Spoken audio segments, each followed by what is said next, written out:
राजा ये फरमाइएगा सर, ये इजलास चल रहा है एसईओ का, और इस वक्त इतनी इमरजेंसी गवर्नमेंट को क्यों हो गई कि उन्होंने काबीना का इजलास बुला लिया, उन्होंने कौमी असम्बली का बुला लिया, सेनेट का बुला लिया, साथ पार्लियामानी कमेटी का जो इजलास है उसको एक दिन पहले शिफ्ट कर लिया।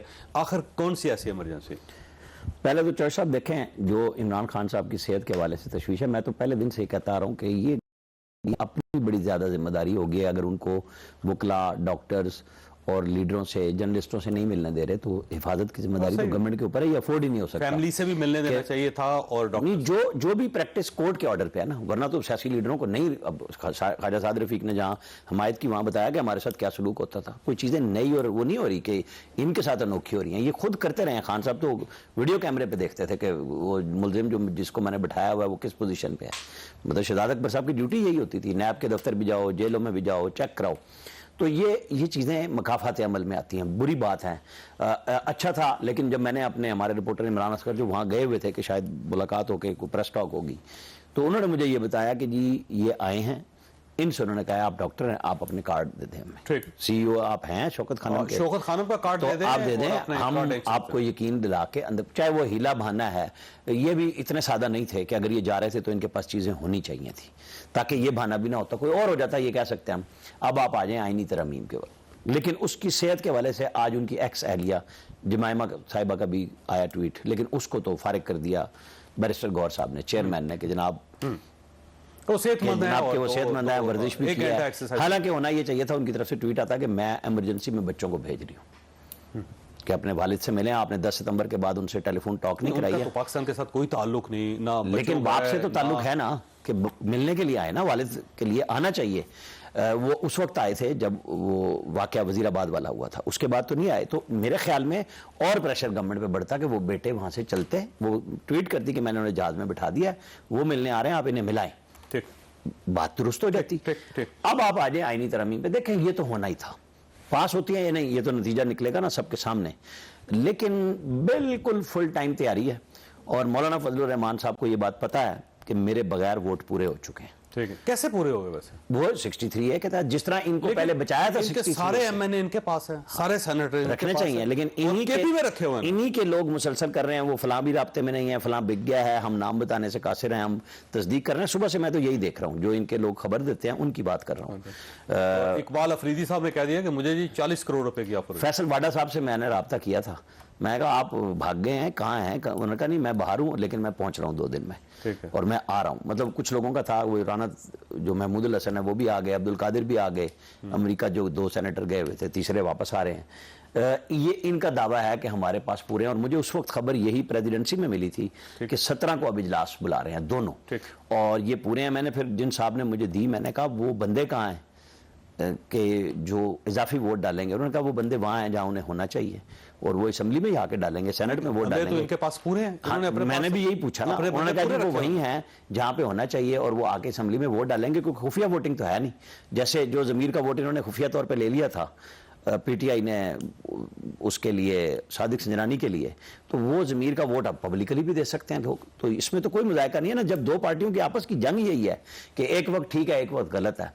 तो अब पता चल जाएगा। सेशन चुके मेरी इतला के मुताबिक सेनेट 3 बजे और कौमी असेंबली 4 बजे है। ठीक है, और काबीना का दोनों 17 तारीख को है। दोनों 17 के बारे में ही शायद 18 तारीख को नहीं, वो 3 बजे का टाइम जो मुझे बताया गया, वो 1 घंटा पहले बुलाया गया, और उससे पहले कौमी असेंबली से जाहिर है आपको कानूनी बिल पास करना है। और काफी चीजों में कल पीटीआई चूंकि जा नहीं रही स्पेशल कमेटी में, बैरिस्टर गौर ने कहा है कि हम सारे बाहर निकले हुए हैं, हम बाइकआउट नहीं कर रहे, लेकिन हम कल होंगे नहीं।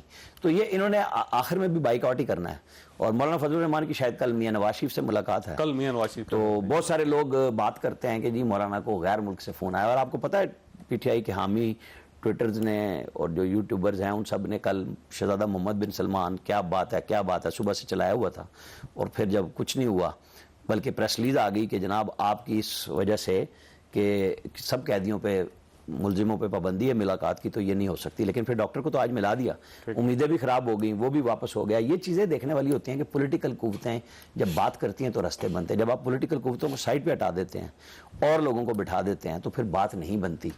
मौलाना फजलुर रहमान को एक फ़ोन ज़रूर आया गैर मुल्क से, जो कह रहे हैं, ये मैं तस्दीक कर रहा हूँ, लेकिन वो फ़ोन एक पाकिस्तानी का है। ठीक हो गया।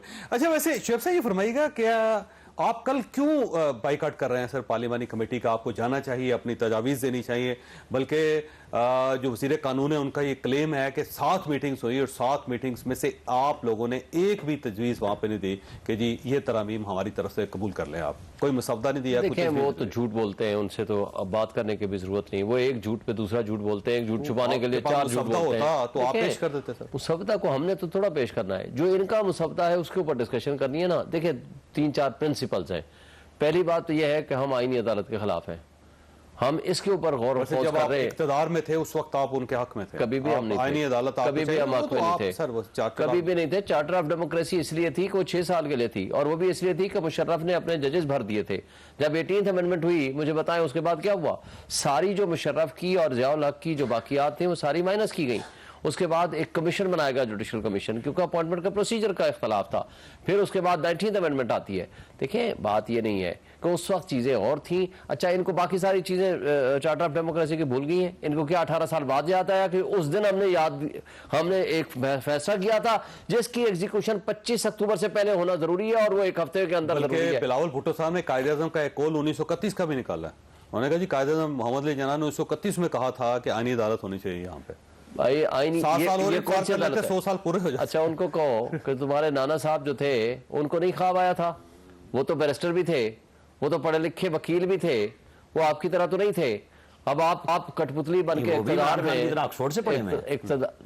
इक़्तिदार में खैरात हासिल करने के लिए, खैरात हासिल करने के लिए अब आप बिलावल की बात कर रहा हूँ, उनके पीछे आप फिर रहे हो। सिर्फ आप ना इन्होंने कहा कि इमरान खान साहब और बिलावल भुट्टो नहीं, देखिए ना, वो बैरिस्टर थे, वो वकील थे, उन्होंने खाली भुट्टो साहब की बात नहीं मुझे पता है, लेकिन इन्होंने नाम कहा कि बिलावल को समझना चाहिए। नहीं, मैं इसलिए कह रहा हूँ कि बात यह है कि वो ये वकील तो नहीं है ना। वो जब कॉन्स्टिट्यूशनल लॉ की बात आती है या कॉन्स्टिट्यूशन वकील तो इमरान खान साहब भी नहीं है। नहीं है, लेकिन बात यह है कि लेकिन अल्हम्दुलिल्लाह बहुत सारे बड़े वकीलों से ज्यादा नॉलेज रखते हैं, इसमें कोई दूसरी राय नहीं है। लेकिन मैं जो बात करना चाह रहा हूँ, बात सिर्फ ये है कि वो चार्टर ऑफ डेमोक्रेसी की जो बात कर रहे हैं, 18 साल बाद उनको एक याद भी आ गया, या 100 साल बाद वाली बात और पहले वाली बात उनको अब याद भी आ गई है, तो उसके लिए ये 1 हफ्ता या अच्छा शगाई ताउन तंजीम में कोई और काम नहीं होगा जी, कोई और काम नहीं होगा। क्या इमरजेंसी है कल रखने की? शामदी हमारे साथ कैसे शेख साहब ने ज्वाइन कर लिया है प्रोग्राम में, और उनको भी खुश आमदेद कहता हूँ। ये फरमाइएगा शुएब साहब के ये जल्दी क्या गवर्नमेंट को, क्यों ये तरमीम करना चाहती है इतनी जल्दी?